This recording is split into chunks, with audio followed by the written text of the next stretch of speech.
Hello friends, നമ്മളിപ്പോൾ ഉള്ളത് അത്ഭുത പ്രവർത്തകനായ വിശുദ്ധ അന്തോണീസ് പുണ്യാളൻ്റെ കപ്പേളയ്ക്കരികിലാണ്. എറണാകുളം ജില്ലയിലെ പുല്ലുവഴി സെൻറ് തോമസ് പള്ളിയുടെ കപ്പേളയാണ് ഇത്. സിസ്റ്റർ റാണി മരിയയുടെ ജന്മനാടും സിസ്റ്റർ റാണി മരിയയുടെ തീർത്ഥാടന കേന്ദ്രവും കൂടിയാണ് ഇവിടെ. 1940 സ്ഥാപിച്ചതാണ്. പിന്നീട് 1965 ഇത് പുതുക്കിപ്പണിതു. MC റോഡിന് സമീപം മേൽക്കൂരയിൽ വളരെ ലളിതമായ രീതിയിൽ നിർമ്മിച്ചതാണ് ഈ കപ്പേള.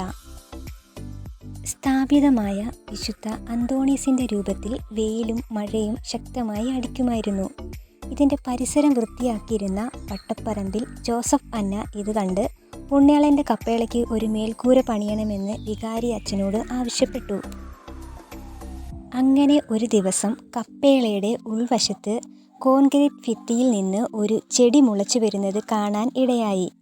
കപ്പേളയ്ക്ക് കേട് സംഭവിക്കാതിരിക്കാൻ ഇടവകയിലെ ഡീക്കനും കപ്പ്യാരും ചേർന്ന് വളർന്നു വരുന്ന ഭാഗം മുറിച്ചു കളയുകയും പിന്നീട് അതിൽ ആസിഡ് ഒഴിക്കുകയും ചെയ്തു. പിന്നീട് ചെടികൾ പൂർവാധികം ശക്തിയോടെ വളർന്നു വരികയും ചെയ്തു. അന്നും ഇന്നും വിശുദ്ധ അന്തോണീസിൻ്റെ തിരുസ്വരൂപത്തിന് ചുറ്റും ഒരു തണലായി, ഒരു അത്ഭുത ചെടിയായി ഇത് നിറഞ്ഞു നിൽക്കുന്നു. ചെടിയുടെ വളർച്ചയ്ക്ക് ആവശ്യമായ ജലമോ വളമോ ലഭിക്കുന്നില്ല എങ്കിലും കൊടും വേനലിലും പച്ച വിടാതെ പടർന്നു നിൽക്കുന്നത് കാണാൻ പറ്റും നമുക്കിവിടെ.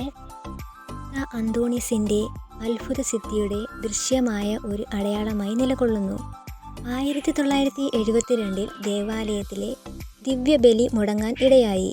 ഈ കാലഘട്ടത്തിൽ ചെടിയിലെ ഇലകൾ വാടിപ്പോയതും പിന്നീട് ദിവ്യബലി ആരംഭിച്ചപ്പോൾ ഇലകൾ തളിർത്തു വന്നതും ഇവിടുത്തെ ജനങ്ങൾ ഒരു അത്ഭുതമായി കാണുന്നു. അത്ഭുതകരമായി നമുക്കിവിടെ കാണാൻ പറ്റുന്നത്, ഇതിനകത്തോട്ട് നോക്കിയാൽ ഈ ചെടി നന്നായിട്ട് വളർന്നിട്ടുണ്ട്. പക്ഷേ ഇവിടുത്തെ പുണ്യാളൻ്റെ മുഖം മാത്രം കവർ ചെയ്തിട്ടില്ല. അതാണ് ഇതിൻ്റെ ഹൈലൈറ്റ് എന്ന് പറയുന്നത്.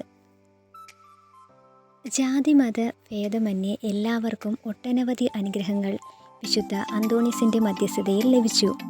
2018 ജനുവരി 28 പുതിയ കപ്പേള നിർമ്മിച്ചു.